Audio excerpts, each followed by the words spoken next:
We Are High Performance. So you need 2 mugs. With We Are Get High three Performance mugs. We Are High Performance. written on it. We need So, the backdrop. Well, actually, hold on. I've got to just. Who are these horses? That is Jill Zaventa. And that is a dressage horse called Videla. That is a long time ago. That's 40 years ago. 30 years. Oh, yeah, 30. Well, there's Tom in the top left-hand corner, I think. Check the right boy. Yeah. Well, I don't think the other one was born. Oh, yeah, he was. No, he wasn't. So Well, it's 4 decades of successful career. Are we starting? Well, this is the We Are High Performance podcast. All right. And this is Richard Davison. And we're here to give insight and a bit of inside information. What is high performance to you? Well, it's obviously top-end performance. So I think that not so much to me, but to anybody, to your viewers, listeners, that I think you can accept that there's different levels of competing, because some people compete, purely as a hobby. And then I think in that middle section, there's different levels too. But when I think you really ramp it up, it's when performance isn't just a matter of life and death. It's worse than that. It's more important than life or death. And then when you start getting that obsessed with it and into it, as we are for our jobs, then I think that's kind of the level that I'm interested in. But what I'm trying to say is I accept that there's a practicality for everybody, whatever level they want to compete. So that all-encompassing high performance that we talk about, for you, what's that? What does that entail? I think it entails optimizing every aspect that goes into the result, into what you hope to be the outcome. So it's the process of analyzing. So if we divide it up into the riding skill, the training skill, and the horse management skills, and then there's lots of subdivisions to those. But I think it's starting with those and saying, how can I do this better? What can I change? What do I need to change to get a better result? I mean, sometimes when you change things, even strategically and deliberately, the initial results might not appear to go to plan. And it's certainly, when I talk about results, I'm not talking about whether you get 73% in your dressage or you jump a clear round. I'm talking about how the rider and the horse perform. And if you change something, but you have 2 fences down, you may still be absolutely on the right lines, much more than obviously if you just jump a clear round, because we all know you can jump a clear round that doesn't look great for the future. It doesn't optimize the horse's scope or carefulness, and that would be an interesting thing to talk about. And so yes, it's a clear round at this level, but is it a sustainable, reliable system? So therefore, that's an example of what I mean, and likewise the same with dressage. You can deliberately change something that actually will result in the short term in less marks. You might decide to ride for an extended trot a little bit less because maybe you have a horse that goes too much in front and has too much front leg action, so you want to tone that down and tone the front leg action down and increase the hind leg action, for example. I mean, I've just picked that out of the sky really, but and therefore you might ride deliberately for a 7 for that movement.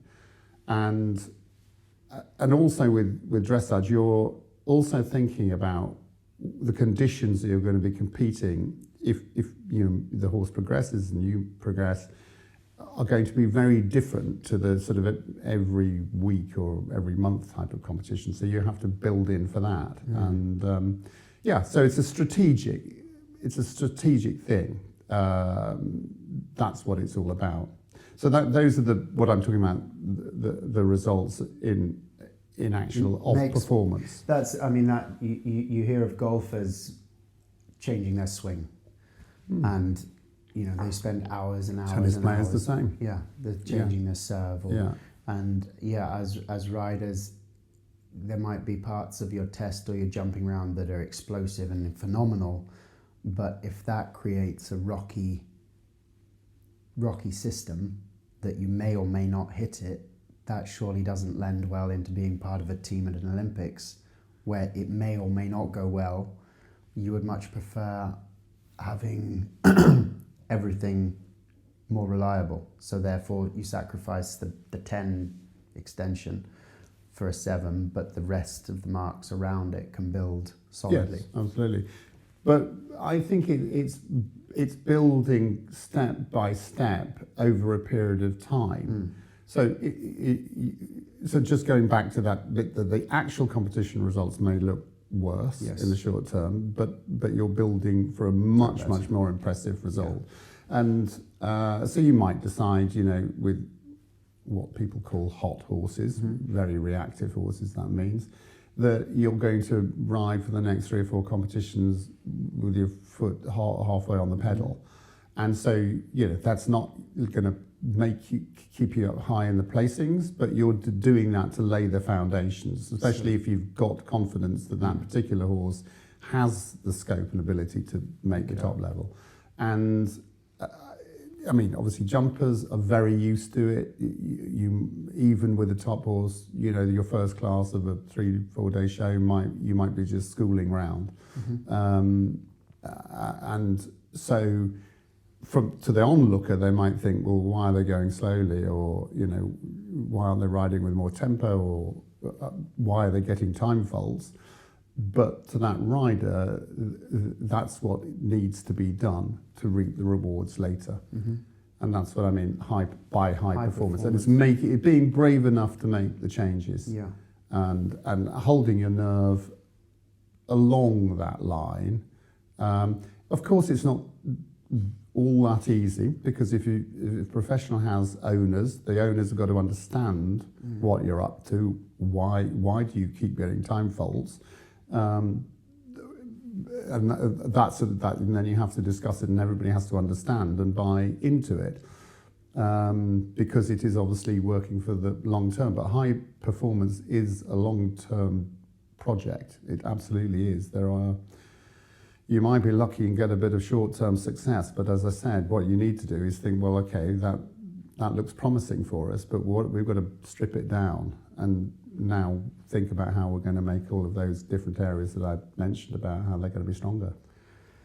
So that's, that brings me to, I want to take you right back. High performance is a long-term project. Don't take me too far back. Well, it's just incredible that you have sustained high performance over 4 Olympic Games with, was it 2008 you were team captain?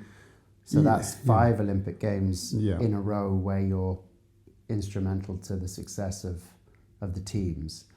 Where did that start? How far in were you when you looked at Olympic success and thought, I want to lean into that?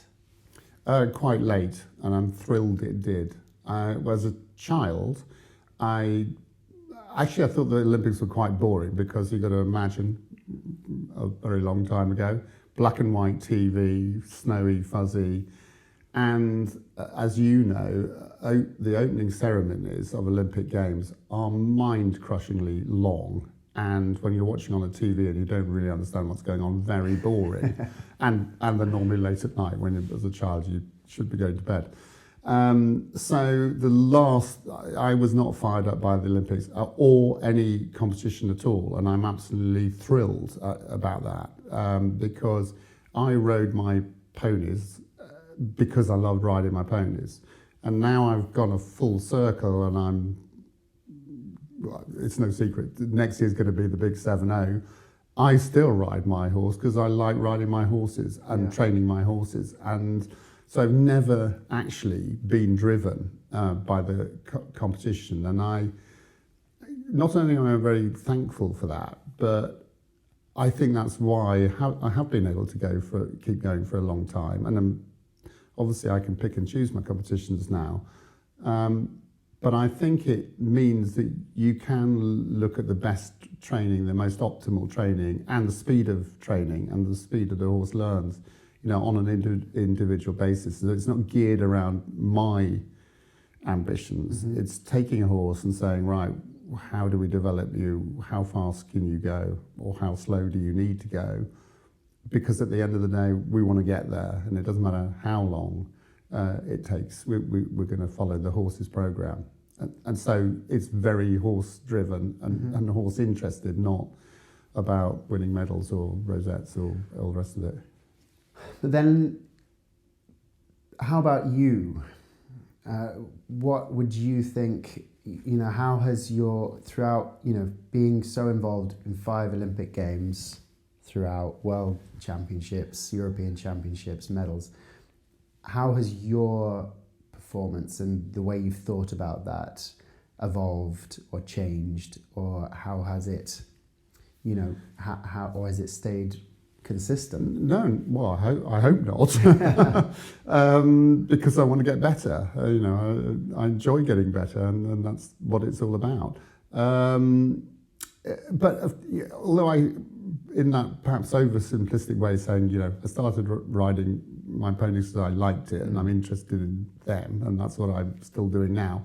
Of course, when I was younger, I wanted to be, once I did understand what the Olympics were all about, and any championships, not just the Olympic, let's face it, you don't start with that.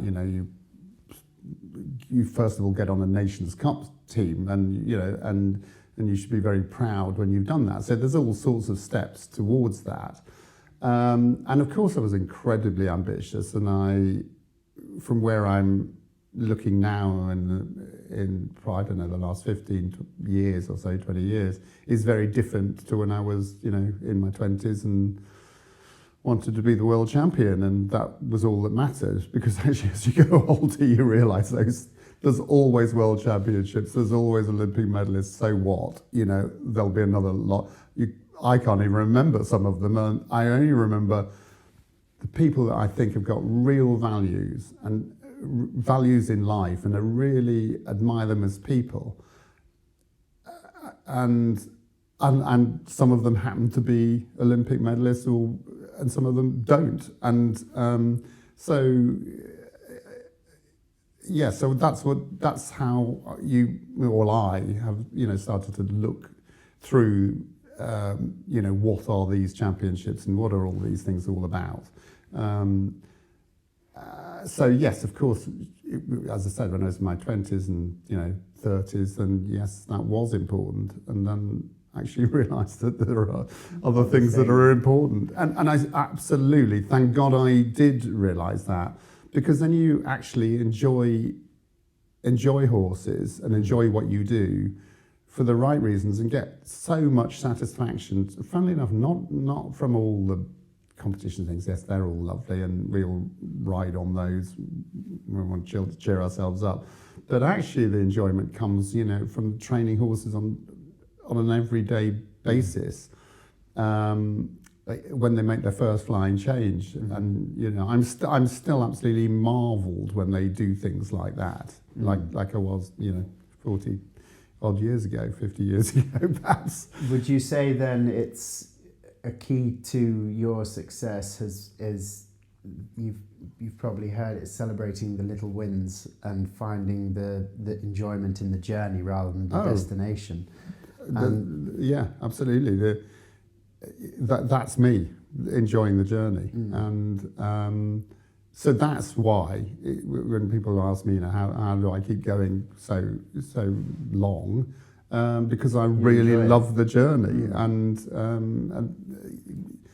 yeah, of course I like competing, and don't get me wrong, if I don't have a good ride, don't come and speak to me. I won't be speaking like this after that, but it takes less to sort of get your head. And what do you mean by that? Well, I'd be as disappointed in myself as anybody else would be when I come out of the ring and it hasn't gone how I wanted to go. And everything's relative, of course. That's another thing to realise.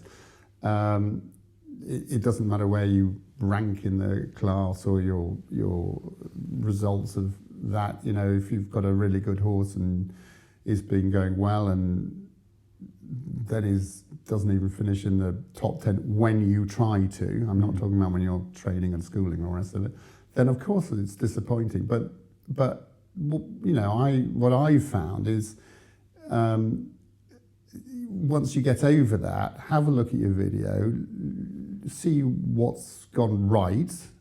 Was probably even better than you thought might happen. I mean, what's kicking in, and okay, what went not so right. And then get your head around that and then think, well, actually, is that really a problem? Is that an occurring thing or is it a one-off?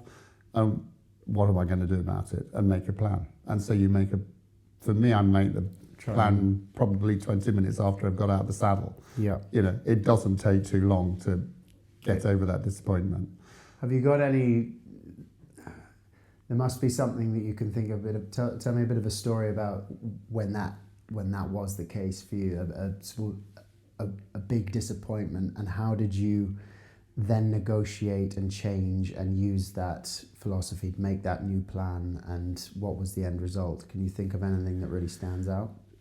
No, because I wouldn't ever recall. I don't actually bother with those memories. Why would I embed that memory? And as I said, it's the disappointment is minutes long, because if you think, right, that's really disappointing, I'm disappointed in myself, I could have ridden that better or done this better, or even could have prepared the horse better in the warm-up and all the rest of it, which of course is absolutely critical. The next question is, right, if I go to class tomorrow, next month, what am I going to do differently? And what am I going to do? So your brain don't hang in those dark places. And the great thing about riding in teams or going to championships, especially things like world championships and Olympics, with all the other competitors from the other disciplines, is I've always been very friendly and work obviously in the jumping world. And so I'll tell you, one of the best psychologists I've ever known, absolutely the best sports psychologist, and I've worked with quite a lot, is John Whittaker. Mm-hmm. And of course he doesn't have all the letters after his name and all the rest of it, but his head, he equally, and maybe this is where I slightly started to change when I started going to shows with him and especially with him, is that he'd sort of, obviously been a bit disappointed about if he had not the round that he was hoping for. But it didn't take him that long, and he very quickly turned around, and his famous thing would be, he'd sort of shake his head and he'd just say, it'll be all right. It'll be all right tomorrow. And that's an example of what I'm saying is like, being disappointed isn't going to help anything or change anything. So actually, what are you going to do? So the sooner you get onto that, and then there's your journey again. You're just starting again. You're going to slightly tweak this. You can't do too much while you're at a show, but also have you analysed it properly? Did somebody make a noise in the audience just at that jump or just at that dressage movement? It's not going to happen tomorrow. So you've got to sort of really get your head into the analysis and the post-competition analysis. For me, that's absolutely critical. And I think once you can get the order right, I mean, dressage people, I say to them, don't look at the results. We used to have scoreboards. Now, of course, you look at the results on your phone. Don't look at your results. Look at the video. Make your own assessment on that horse's route, Are you pleased with that? Is this slightly better than it was? Is this still not good enough? Is this still happening? So you make your own judgment up. And exactly the same thing. I mean, you know, my son Joe is competing in Belgium actually as we speak. And just before we started this podcast, you rang me and we discussed the horses, and some horses jumped really well and had a fence down, and another was, you know, in the jump off phase and he turned too tight and got his foot on the wing. Of course, that's really annoying, but it's annoying. But when I say, okay, but you know, how do you feel the horses are going? Yeah, they're all going the right direction, and that's what counts. Actually, the wins are just short term. But actually, you've just got to keep it moving in the right direction. And with your own riding as well, you know, with your own physical coordination. And I think what's evident is how strong, and you might even not be aware of how well your mind is prepared for high performance. You know, and how important would you say that is? The 3 pillars that we're working with We Are High Performance is mind, body, skill. So we're looking at helping people really fortify their mind, get their body as good as we can, and then obviously improve their skill to help the journey. It's not aimed at winning rosettes or winning classes, but as you know, high performance is so much bigger than riding. Obviously, there's a huge emphasis about what you've talked about, the benefits of that. You know, John Whitaker and him being such a fantastic sports psychologist. How? Well, you know, for himself, he can manage his mind right. Himself, and as I said, you know, you'd only get to know that by, you know, sharing lots of shows and being together over that period of time. And so that's the one great advantage of it. And now that you've been, you know, team captains, managed teams, put things together, you've been involved in such a huge way. As a mentor, with those 3 pillars, where do you find most people need the help, or is it all over the place, or do you find it's that? I mean, when I was asked to be the team captain, the performance manager, during that time, that was a whole new experience for me, because all I'd ever done was do what I needed to do, my horses needed to do, or my students' horses. So that was just looking in one direction. When you're a chef de keep or a team manager, you suddenly have to take a completely different role, not look through your own eyes, but look through the eyes of the people you're managing. It's a people job, and so you've got to be good with people. You actually have to be less good with horses when you're a performance manager or a team captain, call it what you like. It's about the people, because that is your role. You've got to make sure that you are supporting those people to be in the right headspace, as you said. That's one of your pillars.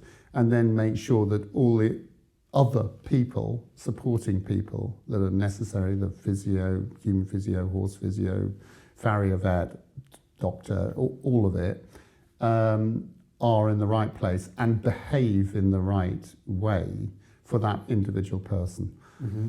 So that was a huge learning curve for me. And actually I did, obviously, I can tell you when psychologists first came into equestrian sports, but that's another story. But I did say to the team psychologist, I said, right, actually you've got a different job now that I'm doing this. I need your help to give me information on how this rider's feeling. Obviously they can't betray confidence. I don't need to know that. I just need to know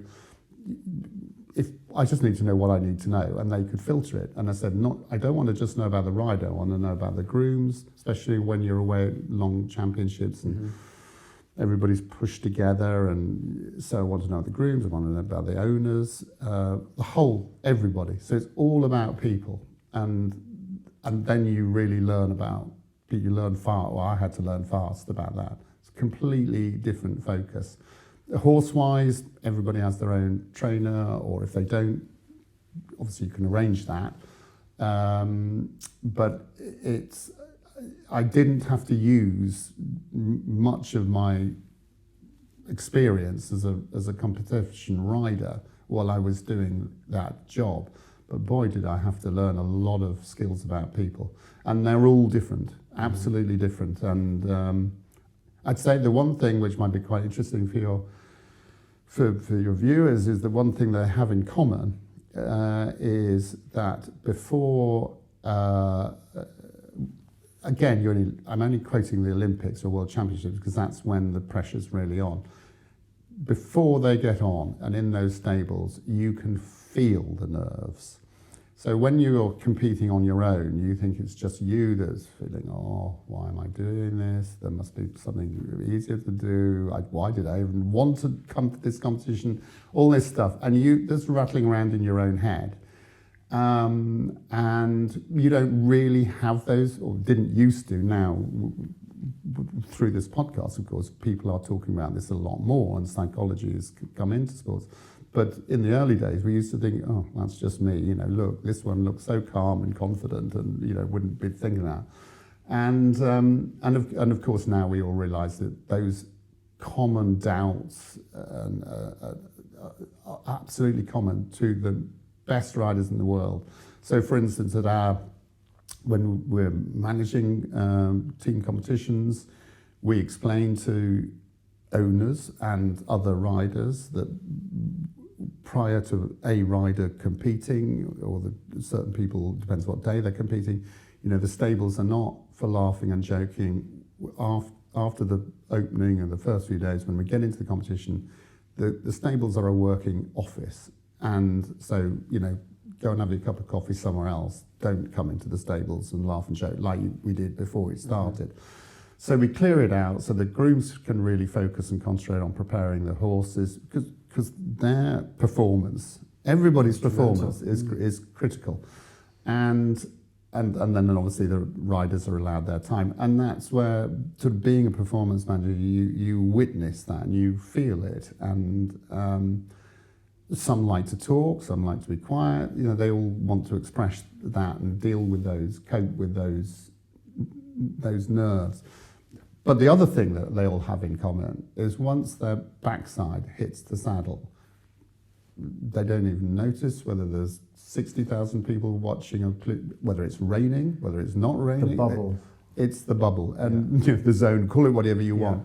And obviously, the more you do it, the more you think, well, I'm soon going to be in that bubble. It won't, I'll stop sort of wondering why I'm doing this, and it'll be all right. And it is all right. And you focus on your horse, and that's it. And so, so those are the big things, is to stay there. And if you do this for the right reason and not to try to win competitions, so the right reason is to be together with your horse. The minute you put your backside in that saddle, you're feeling that horse, you're reading the horse. The horse doesn't know it's the Olympics or the European Championship or anything else. It's just a competition. The only thing it might notice is that, what are all those 60,000 people instead of 10. Or why are those cameras round by this, what's that do? So then you get into your horse's head and you look through your horse's eyes. It's just a camera, and so now we have to do what we've rehearsed, and so that's what you get in, and you write, you listen to every breath, you feel every breath, every step of the horse, and where his ears are pricking, and there's your attention, and that's what you do from the minute you leave the stables in the warm-up competition. And when you come out of it, you can actually look around you and realise, yes, it has just been raining. I hadn't noticed it'd been raining or thundering or whatever it'd been doing. So the more you've done that, the more you had confidence that it's like, it'll be all right, that's what I'll do. I'm going in the zone, in the bubble, and that's it. But just don't, I only bring this up because I know lots of people think, especially, riders just starting out, that they're the only ones getting nervous, and they're not. I mean, if you want to be really on your mettle and noticing every breath of your horse and listening to the horse, you need to be on edge. You need to be ready to fly that fighter plane or go into battle. So from that point of view, that's why you need to be nervous. That's brilliant. That's just the thing, isn't it? When people feel that nerves, the fear, whatever that is for them, I try and say to people, the quicker you actually let that out and say to your team, bricking it, you can actually then move it aside and own it. I find I see quite a lot of when people are trying to pretend they're fine. Yeah, absolutely. That's when then they can't progress through that. So mentally compartmentalizing, saying, fear, okay, that's okay. Over there now. Really important. But it's really important to clear your mind. Yeah. And get going. You need to be alert and you need to be ready. And so if you're half asleep and thinking, oh no, I'll just chill along here. I mean, and obviously with normal everyday competitions, you're not on the edge. You don't need to be on the edge. You're just bringing horses on. But when you need to be right on that edge and ready to respond left, right and centre. So nerves are really important. Yeah. And once you manage as them... As a useful tool. Oh, yes, absolutely, yeah. It's, and all you do is learn to manage them and, get them all firing in the same direction. And then, you're fine with it. It's an advantage. Sharpens you up. And obviously that's, mind. It's obviously so important. How about body, and what were the sort of things that you've noticed the sport evolving? Obviously there's, a lot of riders do a lot of Pilates now versus, 15, 20 years ago. How has it progressed, and are we seeing these top scores being broken, world records being broken? Do you think it's a correlation between how riders are viewing the sport and how seriously they're taking it in terms of their body? Yes, well, of course, it's all of the factors. And if somebody is lucky enough to have a huge quantity of, say, horsemanship skills, then it's possible that on their own physical body, that will outweigh any deficiencies in their physical fitness, basically, and you see that with riders. And but if I was starting out, not if I was starting out, I'm still doing it, aren't I? But I think these days the competition is so tight, and in your game in eventing in terms of the British eventing Olympic team this year, we could have sent 3 teams and all of them could have won gold medals. Now the effect on that is that all of those riders that were pushing and pushing and pushing for a place, they weren't going to leave one stone unturned, because they would kick themselves if it was just on that one particular element. So if we're talking about the sort of physical fitness now. So obviously that's the great thing about everybody's performance improving, as I've seen it in eventing, well, obviously in all disciplines. It pushes the competitors. Well, if they're working on their fitness, their core strength and the rest of it, so would I, if I don't want to leave it to chance whether they get in and I don't. So obviously all of those points, but the physical thing aspect is important, especially if you are vying for a place in a very competitive environment. I don't like talking about the Olympics all the time, because the same thing can apply if you're trying to get on the riding club team or whatever. But it slightly depends, how competitive it is to get in there. But I do find that getting, if it's difficult to be selected at whatever level, pony club, team, it's great, because it'll push your standards, it pushes everybody's standards up. So obviously on the physical side, that too. Do you find, and have you ever noticed a correlation between how your body's set up, how you're eating, your fitness correlates to your mind, and vice versa? 100%, not just what you're eating, but how well you're sleeping. I think if once you understand it from a horse's point of view, the biology and physiology, we learn it from the humans and apply it mostly to the horses. But what you eat. You eat a load of carbs, all you want to do is actually go to sleep. You don't want to be joining those neurons up. So in horse sports, we were a bit slow to the party on that, because obviously if your tool is not a horse but it's your body, like a non-equestrian athlete, they got it way before we did. But in terms of making quick decisions, so you, as I said, you can have physical deficiencies, if you like, or not be quite sort of optimal on that level.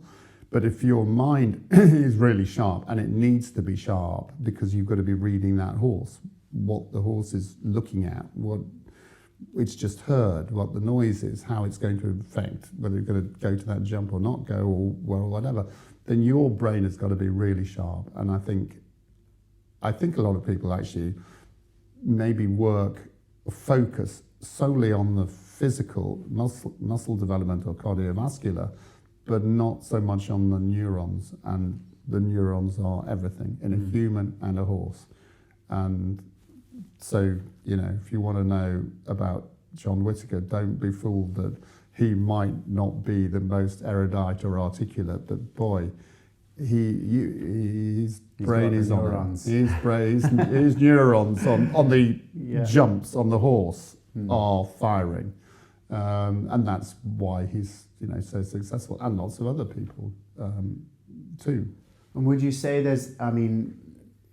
it sounds like the mental game is way up there, but would you say that out of all the high performance riders or athletes that you've worked with, what would you say is the most important attribute for them to have?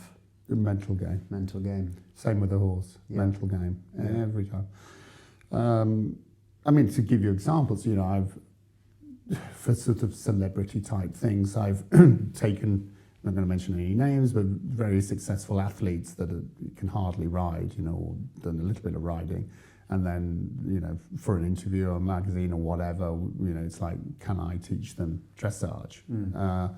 And you couldn't have greater core strength if you want, and sense of balance and proprioception, coordination, all of those things, because that's their job. That's their job. That's why they're so successful. But on a horse, where then their mind isn't settled and they're not familiar and they're feeling out of place, all of those things are sort of basically working against them. And so that is if the mind isn't right, it doesn't really matter what great abs you've got. If your mind isn't right, it's a waste of time, and it's going to suffer. So you've got to get the mind right. Same with the horse, because the mind does what the muscles tell it. So in my training, it's based on neuromuscular responses. So neuro meaning your brain, or the horse's brain in my case that I'm talking about now. The horse's brain, and how it, through the nervous system, contracts sets of muscles that we sometimes do want to be contracted or we don't want to be contracted, and that's how we have to work it out. So the sort of muscle group separation, which is a brain thing, really.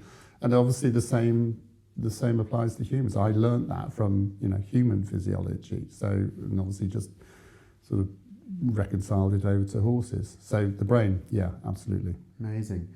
Take me to 25 minutes before getting on at London. Yes.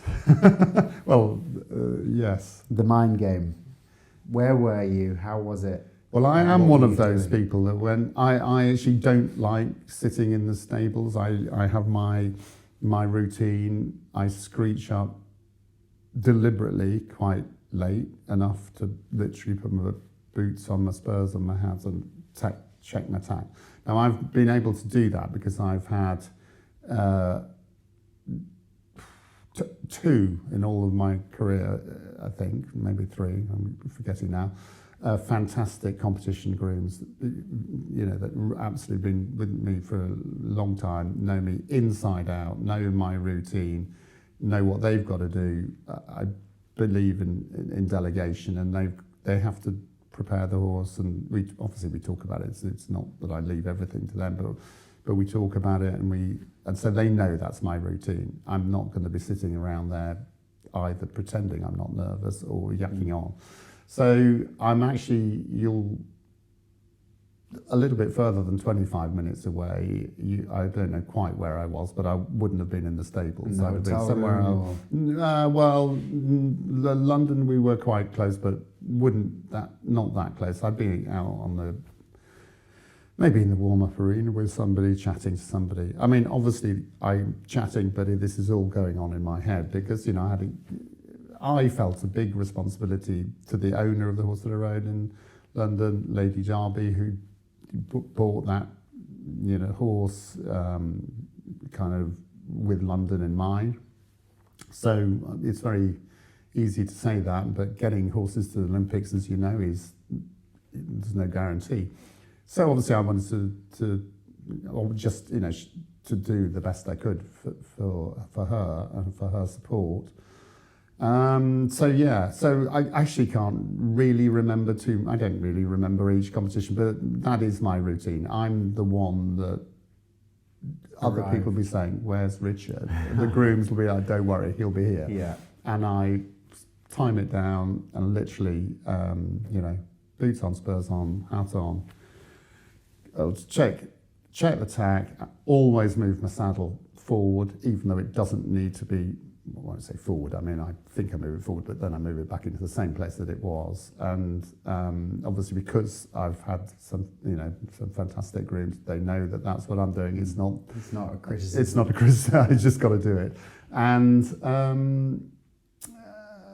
then, as I said, check everything, fitting right. And as I said, they're fantastic. They've got all the ring bag, the bag that's going to go to the collecting ring ready, but I also check on that. Always have spare pairs of gloves, spurs. Would you say that is a bit of a ritual for you? Yes, it's a ritual. So, and it's very much, you want to get there, boots, hat, check, tack, saddle move, always the same. And it's the same. Do you find that as a sort of that ritual? I'm saying I clean my boots and run through my test in my head before I get on. So it's just that moment of quiet, that repetitive thing that you're doing. Yeah. And do you find that ritual is part of your mental game? Yeah, absolutely. You've checked everything. Yeah. I mean, obviously that's evolved because, when you start off and you are probably the groom or, sharing those grooms. So you've got to be in the stable. You've got to be doing probably platting the horse. So in my case, it was a great luxury that as I got older and, got that team around me, that was great. But that is it's my dream, ritual, if you want. That suits me. And I think everybody, you've just got to find the right ritual for yourself. And I'm not saying that you have to do it like me. No, absolutely not. My wife doesn't do that. My wife likes to plait the horse. And, everybody has their own way. You like to clean your boots. It doesn't really matter what you're doing, but you have your ritual and you empty your head so your head can become attached to sharp and attached to the horse's brain. I think that's a really interesting point, and I'm sure some of the listeners will kind of reflect and think, oh, I'm always a little bit dilly-dally, or forgot this, or a bit late, or I trot around the warm-up chatting to everyone, or whatever that is. You're not allowed to do that if you're one of my pupils. Correct, and it is that sort of, I think a lot of top performers that I've spoken to, and yourself included, having that ritual that grounds you, that calms you down, that gives you that switch that you get on, like you said, you get into that zone or that bubble, whatever it is. Having that sort of last minute ritual is so important to give you that quiet, calm mind to allow that sharpness and the game to start. Yeah. And I think a lot of amateurs and some professionals could do with thinking about that a little bit more. Do you think? Yeah, I do. And as I said, obviously it has to be circumstance specific for them. Yeah. But I think there's that. I think absolutely do not be yakking and chatting in the warm-up. you get told off from me if that's what's happening. And I realise why people do it, but to be honest, it's a slight way of offloading the nerves. But by that, they should have done that before they got on the horse. It's not the time. It's not the time. You've got to be focusing on your horse's brain. You've got to join your brain, block it onto the horse's brain. You can't be making nice, polite conversation.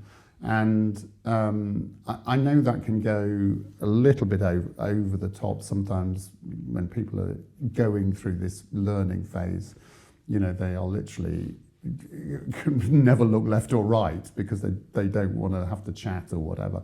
But there's a sort of middle ground. And I mean, obviously at top level competitions, nobody expects to chat. They'd think you were bonkers if you started to chatting to them and making polite conversation. But the next level down, it does happen, and you don't need to do it. You know, you can be nice to the competitors afterwards.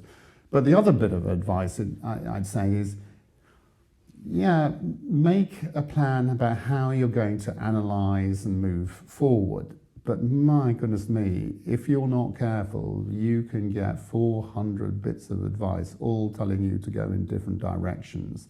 And very well-meaning, and I know everybody likes to offload and chat to your fellow competitors. I personally, I think, only discuss what I feel with two people, and I probably have done for 30, 40 years. Who are they? Hoping you weren't going to ask me that. So one would be my wife, because obviously she knows me and she knows the horses, and the other is Carl, Hester. And obviously on the jumping front, you know, my mates, obviously, the Whitakers, people I have a lot of respect for, but I don't go round gathering all this information because everybody's got a different way, everybody's got a different take on it. The reality is, if you think about it, they're all just obsessed with their own, you know, their own program, their own difficulties, their own thing. So actually you'll find at competitions from other riders, you've got to filter through the bits of throwaway advice that you'd say to somebody because your mind's on something else. So you just say, oh, well, you know, try this or try that, try the other. It isn't really considered advice. It's probably not built on the knowledge of that rider or that horse. It's quite superficial. But if you take that too much, if you focus too much on it, you'll be going left, right, and centre. You've got to stick to the plan. It's a belief in your own system. Yeah, absolutely. And a quietening down of everything that's not that system. Yeah, because you're dealing with that horse's brain, and if you're going to be switching and trying and this and that and the other, and it's a big mistake. And you actually have to learn how to, obviously, you know, socialise with all your competitors. Take your counsel wisely and from a few people. That's great advice. That is great advice, especially, you know, I think competitive riders and competitive athletes have learnt that a lot.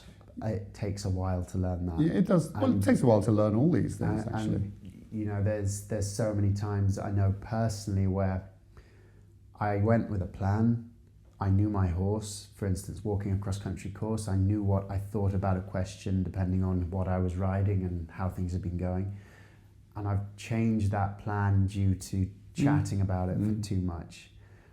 And of course, it hits the fan. And you go, I just changed my plan last minute to something that actually I took someone else's advice, but they were, again, like you said, basing their analysis on their horse and their experience. And that's just it. You speak a lot about, you know, having everybody around you involved, and you talked about, you know, having the sports psychologist assess, you know, and look at everybody around you. And to you, how important is that community that you hold close, and how important is it to really cherish that and get the right people in the seats? For me personally, it's very important, but it's a very small group. Then that's my choice, and it's where, you know, just built on where I am and what my ambitions are and how I see it, you know. If from a performance manager's point of view, you've got to find out what each rider needs, wants. You got to be very careful when you're managing support team that they're not closing in, and obviously understand the mindset of the professional. If they're on site at a world championship, let's say, psychologist, physiotherapist, doctor, vet, or whoever, they will obviously want, and for the right reasons, to be helping all of the riders. But all of the riders, for instance me, if I'm a rider, don't want all of that support, and I don't maybe want it there and then. Might have wanted it before, but I don't want it there and then. And those needs will be different for all riders. Mm-hmm. So, for instance, I remember in the Beijing Olympics, and which were held, the Equestrian were held in Hong Kong, I got the riders in, and I said, right, I want to know who you actually want in the warm-up and who you don't want. And I didn't get them all in together, I got them one at a time. And obviously I'm not going to divulge the situation, but what I was interested in is if a rider says, you know, I really want to, you know, it'd be lovely to have my mum there and my dad there. The problem is I feel I'm distracted by them, you know, I want to do a good job for them or for the owner, and I'm much better off if they're not there. And I'd say, right, okay, well, I'll have the discussion in a very nice way, not probably as upfront as that, and we'll give them a job to do somewhere else. The supporters, like the farriers and all the rest of it, it was like simply like the bare minimum of officials is you have to have a chef to keep. You should have your vet close by. You need your farrier not as close by as the vet, and you don't need any of the others that have done all the work. The physiotherapists, they could just be in the stands. They're there to enjoy it now and hope it all goes well. Now, I actually implemented that because the amount of times I have tried to get when I'm riding on a team, from the warm-up arena to the main arena, bearing in mind it's me that's got to do the test, but I have got 15, 18, 20 people in British world-class jackets, nervous. One of them, I can remember smoking 2 cigarettes, all like this. And I'm more nervous because I remember on one occasion I was at Olympic, I was on a mare and she was a bit inclined to be a bit feisty with her hind legs. I am now sort of trying to say, stand back, guys. I know you're nervous, but I don't want to kick any of you. This is me going into the Olympic arena. Mm-hmm. And so when I became team captain, that memory of everybody being very well intentioned, but actually, do you know what? We could focus our position and let's get all the cooks in the right kitchens. They don't all have to be in one kitchen. Yeah. And so, but obviously on the personal front, you know, somebody might say, oh, you know, I just need my dad there. Yeah. He doesn't say anything, but I just need him there, or my mum, or whoever it is, or my boyfriend, or whatever. And it's like, right, fine. Well, just tell me what you need, and more sensitively for this occasion, tell me if I can manage the other people, because that is the luxury of being in a team. You've got a chef to keep. If I'm the chef to keep, you can have the conversation. I can do that. I can't do it on all the other competitions. Yeah. And so that's the kind of thing about, it's all individual, your team around you, but it needs managing. And I want you to just have a think, is there the most rewarding moment of your career where you really got the goosebumps of something breakthrough? Now, you're probably going to talk about something out in the school at home by the sounds of things, but is there one moment that really stands out to you as like something where you thought, that's just different, we've done that? Clearly, you can tell from my expression, no, there isn't. I mean, yeah. I've loved it all. It hasn't all been great, you know. No, they're actually, I just can't come up with that. I'm not very good at it. So boring. Come on, there's such a boring answer. Well, actually, I can tell you one thing. Oh, there's a few things. It's not the sort of thing you'll be thinking of, though. I remember the London Olympics, actually going to the opening ceremony. Sometimes you can't go to the opening ceremony because if you're competing the next day or whatever, you can't. But I realised I probably wasn't going to go to another Olympics at my age. And anyway, I mean, when is Olympic Games in your own home country? So I said, well, I'm going to go, and I understood other riders, some did, some didn't, for performance, and that they would make that choice for sleep, Yeah. because it goes. By the time you get back into your bed, I'm going to guess now, but let's say it's a 6 or 7 hour job, because they have you corralled, if you want to say. Well, before the marching, you can be sitting there in the, depends where the venue is, but in the heat or whatever. 3 to 4 hours before you start marching. And then the build-up of the march is, you can be 45 minutes before you get in that stadium. So, and then you're in the stadium for a long time. So I understand why riders or athletes that are competing the next day say, I'd love to come, we'll watch it on TV, and then we'll go to bed. Mm-hmm. And that's the right thing to do. But anyway, so for London, I wasn't competing the next day, and I decided to do it. I just have never heard so much noise, applause, happiness. Mm. It was deafening, honestly deafening. And all of that, when I'm saying queuing up, I mean, it never stopped. It absolutely never stopped. It never stopped outside of the venue. The crowds outside the venue, not inside for the opening ceremony, the outside, were just incredible. I've never heard noise like it. Never heard noise like when I went into the opening ceremony. I mean, going into the opening ceremony is fantastic. I mean, it's a fantastic experience. It's giving me goosebumps hearing. I can only imagine, and especially it not just being the noise, but it's the home crowd. Well, that was, yeah. But each of the Olympics that I've gone to, I have gone to the opening ceremony. Obviously, your flag bearer is elected by all of the athletes, which is lovely. And the one thing I like to do is touch that flag, kiss the flag, and that'll be on my headstone. Yeah.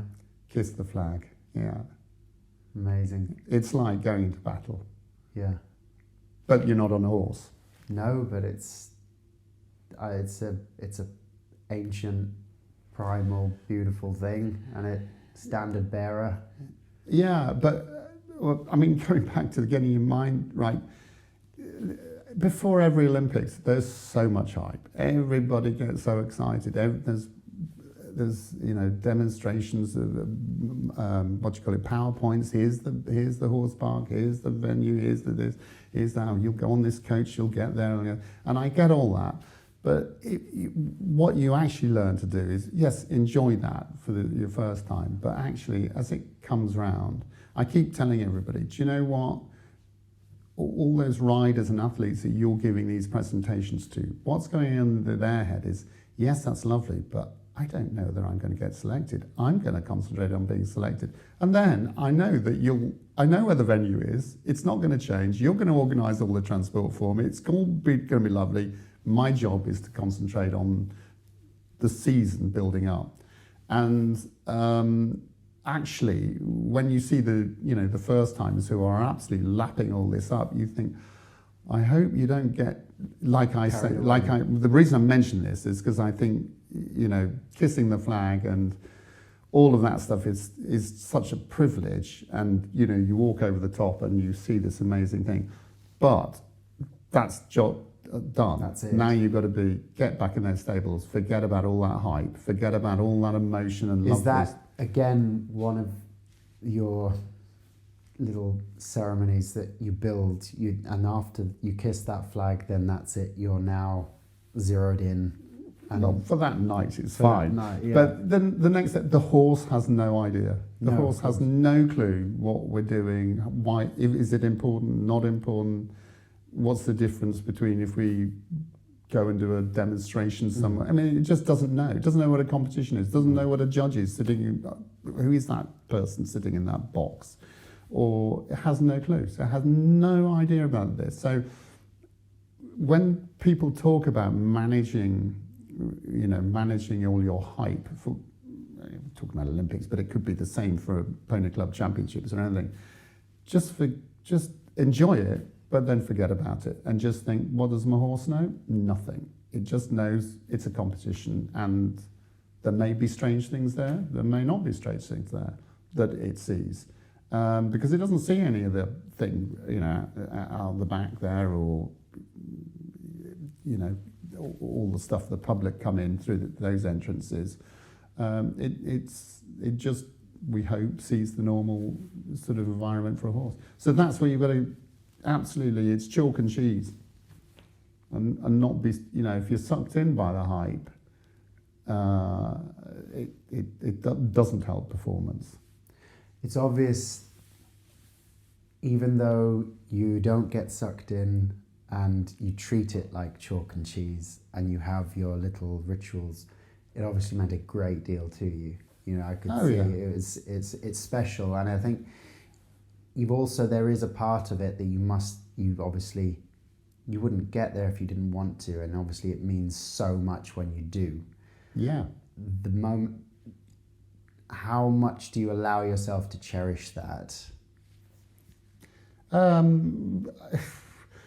It's a very selfish thing. Nobody else is that interested. So, I don't know how much. I obviously am very proud. I'm very proud every time I put a flag on my jacket on with the flag on, because I'm very patriotic. But I don't think you want to get. It doesn't linger very. There's always the next horse that's going to bring you right down to earth. Of course it is. Of course it is. But there is there is a moment to cherish what the accomplishment was, and the that moment where you kiss the flag. Is that a moment of the journey, and the milestone, and the moment you've kept your head down and you've enjoyed the journey, but there are moments where you are able to look up and take a breath and go, yeah. I mean, that's my whole life. When it's an utter privilege. It's not an expectation or a right to do these things that I've been lucky enough to do. And it doesn't mean you're a great rider or anything else. I mean, I know fantastic riders that have never been to a World Championships or Olympics and all that. So they're great horsemen. For one reason or another, the horse has gone lame or been sold, or they had to sell it, or all sorts of things. So as I said, it's sort of getting it all in proportion, really. It's I look back and just think, well, how lucky, and I mean that. I'm only been lucky because of the people that have supported me with those horses. I've only, on terms of Olympics or World Championships, I've only had 2-3 owners over all those times. And now I'm sounding a little bit like I'm name dropping, but because a lot of two out of the 3 have had titles. The Lord and Lady Bamford, obviously, because they actually, no, they didn't actually. They came in with my second championship horse, Lady Derby, which I told you about, and then the owner of, for me, for 20, I've lost count now, 25 years, 30 years, has been Gwendolyn Mayer, who lives in America. Her daughter now is moving up and show jumping at high level. She's show jumps, and she's had bubbling, and I can't know where we got a picture, but on his mother, Malazan Royale, for, as I said, at least 20 years. And she hardly ever sees them, and she's the most amazing owner that you could ever imagine. So, I've been pretty lucky to have such a span. I can't remember. We were trying to look it up, but the FEI records don't go back long enough of when I started. And of course, we have owned or tried to own some of our own horses as well, especially in the earlier days. So yeah, but it comes back to my point about the people. Yes, the right people. The right people, because if with the horses that I've had, they have had to have sometimes a very special plan, even not winning anything for 2 years. So I've had to have people that trust me and or understand horses to go along with that. I mean, all of those people do understand them and have gone with the plan and are big planners in their business lives and their own lives. So we've fitted very well, if you like, and still do fit well, and we still do make plans for the horses, But again, it comes back down to people. So, my advice for young riders or young professionals is, yes, keep going with your horse skills, learning about horses, getting your own riding skills together, but boy, keep sharpening your people skills and work out what your real values are, because everybody is hunting for owners. But in my experience, it's the special owners that you want that look for different qualities. They don't all look for the red rosettes or want the red rosettes. And sometimes if you have owners like that, in my view, maybe there are different owners that would suit you better. It depends how you work your business and how you work it. But in the long run, that's been my experience. Would you say that would be one of the fundamental things to pass on as advice for an aspiring equestrian athlete coming through? If there was one thing that you would say to them to pave the way for as much success as possible, what would you think that would be? I'd say have a chat and pave the way for the disappointments, not the success. Because there'll be more disappointments in a horse developing a horse than there will be successes, or at least prepare for that. And you want to be with owners or sponsors that understand those disappointments. I mean, nearly all people that run big companies know exactly about this, and so they're not therefore surprised by okay, this didn't work out this time. Coming back to my point, 10 minutes later, get your head right. So this is what we're going to do about it. So you make the plan for what we're going to do about it. How, do we need to just carry on? Have we not got enough learning in that horse on that thing? Do we need to change something, or do we just hold our nerves and carry on? And so it's those sort of people that you want to be surrounded by, really. But you've got to engage. If I'm talking now, advice to a young professional, you've got to bring that culture to the table. And again, if you can help your owners enjoy the journey, they'll all enjoy it on different basis, if you know what I mean. Some, the social is important. Some, just the connection, just following the horse and all the rest of it. All different, but the journey is their journey. It's not the rider's journey, and the same with sponsors as well. And if they're part of the journey, and you've got this culture right, it's not difficult then to be open with them and say, oh, you know what, this time it wasn't the horse, I completely used too much leg or made too much of a half hold, it's my own fault. And if they're following it with you, and they may not be able to do what you do, they'll be okay with that. I mean, obviously, don't want you to do it too many times. No, of course not. But that's in this. I can only share what I've learned, and I think that's, you've got to create that culture as the rider and the arrangement. And of course, I think it's more fun if I was an owner. I'd like to be following the tricky bits and thinking, oh, I wonder if this is going to work. And that's one of the scarier parts as a younger rider, when you're struggling with a horse, and obviously owners are paying into the horse. Absolutely. And, it's very difficult to have as you said at the very beginning, some horses will need a year or 2 years even before they're competitive. That length of time to never quite give the best news is quite a scary thing, right? So Yeah.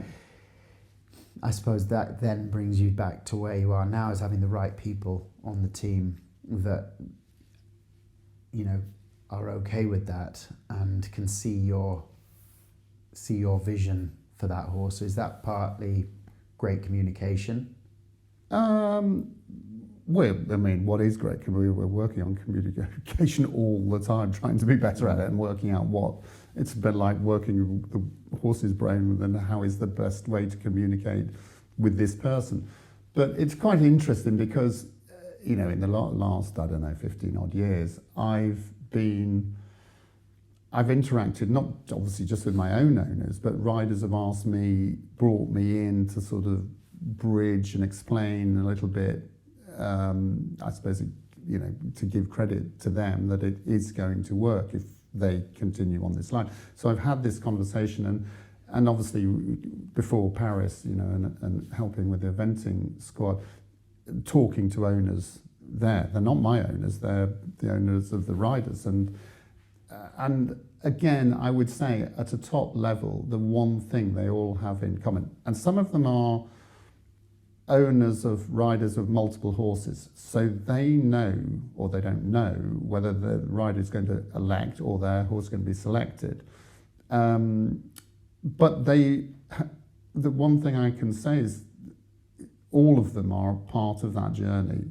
They all know the horse's weaknesses and obviously strengths, but they are aware of the horse's weaknesses, and they're obviously hoping, like the riders are hoping and praying, and that's part of the reason they do it.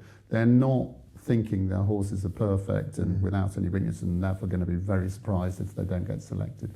And often when I'm just thinking back to this year's discussions with different owners, they would say, well, we think we're not going to be selected for the Olympics, so if we're not, then we're going to talk to our rider and aim that horse for this, that, and the other. But what I'm saying is, it is interesting to talk to other people's owners, which I get, asked to do frequently. I'm not saying lots, but and the one good thing, I always have a good feeling, is when they know the weaknesses of their horse, really have enjoyed even getting this far, however far that is. And they're the right ones. They'll stay there and they'll go again, because if they're enjoying the journey, they will. Well, if they can, that is. Of course. So I think that, building that and being honest, and I just say, if you feel the owner is wrong for you because that they want a different plan for that horse, they want quicker results, then you've got to bite the bullet and say, look, I'm not you're the right rider for you. I believe I am for your horse, but not for you. And I understand that. It's your money, you're paying the fees. Do you want to talk about, can I introduce you to somebody else? I've done that in my younger days quite a bit. And because if it's not going to work, the sooner you realise that, and other people respect it, and maybe those owners come back in 5 years' time and say, look, actually we did respect you, doing that. I mean, I when I've done that, most of those people have always stayed in touch with me or ring me up and say, I haven't spoken to you for ages, but do you mind if we just, because they respect that you're not going to drag them along. So I know it's hard, but I think that's the right recipe for, to get where you want to get.